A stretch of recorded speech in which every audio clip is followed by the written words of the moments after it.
નમસ્કાર, વીટી પંચાયતમાં આપનું સ્વાગત છે। રાજ્યમાં હાલ ગેસની પરિસ્થિતિને ધ્યાનમાં રાખીને રાજ્ય સરકારે મોટો નિર્ણય લીધો છે। સંગ્રહખોરી કરનારા સામે લાલ આંખ સરકારે કરી છે। સરકારનું કહેવું છે કે રાજ્યમાં ગેસ સિલિન્ડરનો જથ્થો પૂરતા પ્રમાણમાં છે, પણ કોઈ ખોટી રીતના સ્ટોક ન કરે, આ ઉપરાંત કાળાબજારી ન થાય તે માટે સરકારે મોટો નિર્ણય કર્યો છે।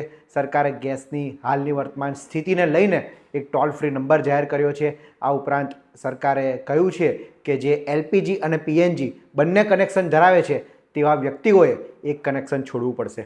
આ ઉપરાંત જે પ્રાથમિક સુવિધા છે, હોસ્પિટલ છે, સ્કૂલોમાં છે, આ બધામાં ગેસના સિલિન્ડર માટે સરકારે પ્રાથમિકતા આપી છે। ત્યારબાદ હોટલ સાથે સંકળાયેલા વ્યવસાયમાં જોડાયેલા લોકોને પ્રાથમિક સુવિધા મળી રહે અને તેમને ગેસનો જથ્થો ઉપલબ્ધ થાય તેવી પ્રાથમિકતા આપી છે।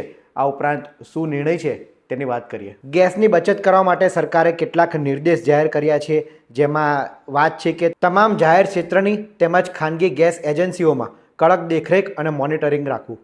અત્યારે હાલની જે પરિસ્થિતિ છે તે પ્રમાણે તમામ ગેસ એજન્સીઓમાં મોટી મોટી લાઈનો જોવા મળે છે, ત્યારે લોકો ક્યાંક સંગ્રહખોરી ન કરતા હોય, આ ઉપરાંત વધારાનો ગેસ સિલિન્ડર ન લઈ જાય તેની માટે સરકારે આ નિર્ણય લીધો છે અને એક માટે એક કમિટીની પણ રચના કરવામાં આવી છે, જે સતત મોનિટરિંગ અને દેખરેખ રાખશે। આગળ વાત છે કે એક જ ગ્રાહક દ્વારા 2 સિલિન્ડર બુકિંગ વચ્ચેનું અંતર શહેરી વિસ્તારમાં 25 દિવસ અને ગ્રામીણ વિસ્તારમાં 45 દિવસનું કરવામાં આવ્યું છે।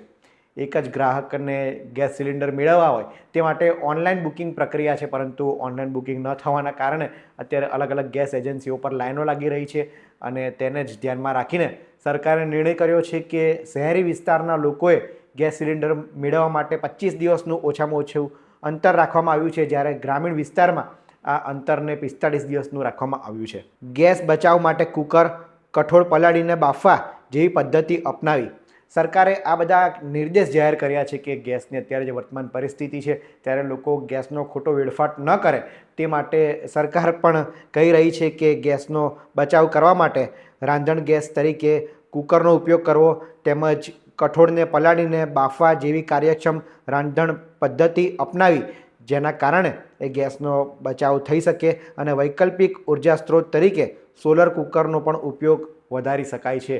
આ પ્રમાણેનો સરકારે નિર્દેશ કર્યો છે। આ ઉપરાંત આગળ વાત કરવામાં આવે તો ઘરમાં એસીનું ટેમ્પરેચર 25 સેલ્સિયસ કે તેથી વધુ રાખવું। ઘરમાં ઉર્જાની બચત થાય તે માટે સરકારે નિર્દેશ કર્યો છે કે એસીનું ટેમ્પરેચર 25 સેલ્સિયસ કે જો તેથી વધુ હોય તો તે ઇચ્છનીય છે અને વર્તમાન પરિસ્થિતિ પ્રમાણે એ હિતાવહ છે। પેટ્રોલ અને ડીઝલની બચત માટે પબ્લિક ટ્રાન્સપોર્ટ ભાગીદારીમાં મુસાફરીનો ઉપયોગ કરવો। સરકારે નિર્દેશ કરતાં કહ્યું છે કે હાલ જે પરિસ્થિતિ છે ગેસનો અને પેટ્રોલ ડીઝલનો ખોટો વેડફાટ ન થાય, કારણ કે બીજા દેશમાં યુદ્ધની સ્થિતિ છે, તેની અસર આપણા દેશમાં ન આવે તે માટે લોકો એ પબ્લિક ટ્રાન્સપોર્ટનો વધુ ઉપયોગ કરે। આ ઉપરાંત ભાગીદારી એટલે કે શેરિંગમાં 2 જણ એક જ જગ્યાએ જતા હોય તો અલગ અલગ વાહન ન લઈ જતા એક જ વાહનમાં જાય તે હિતાવહ છે। ગુજરાત સરકાર ગેસની વર્તમાન પરિસ્થિતિને લઈને સક્રિય થઈ છે। સતત મુખ્યમંત્રી અને અધિકારીઓ આની સ્થિતિ પર નિયંત્રણ રાખી રહ્યા છે અને આ માટે જ નાગરિકો માટે કેટલાક નિર્દેશ જાહેર કર્યા છે કે ગેસનો, પેટ્રોલનો એ મર્યાદિત ઉપયોગ કરે, જેના કારણે આગામી સમયમાં એ મુશ્કેલી ન સર્જાય। એક તરફ સરકારનું કહેવું છે કે જથ્થો એ પૂરતા પ્રમાણમાં છે, પરંતુ ખોટો ઉપયોગ ન થાય, ખોટો વેડફાટ ન થાય તે માટે આ નિર્દેશ જાહેર કરવામાં આવ્યા છે। આ રિપોર્ટમાં હાલ આટલું જ। આવા જ ઇન્ફોર્મેટિવ વિડીયો માટે વીટી પંચાયત જોતા રહો। ધન્યવાદ।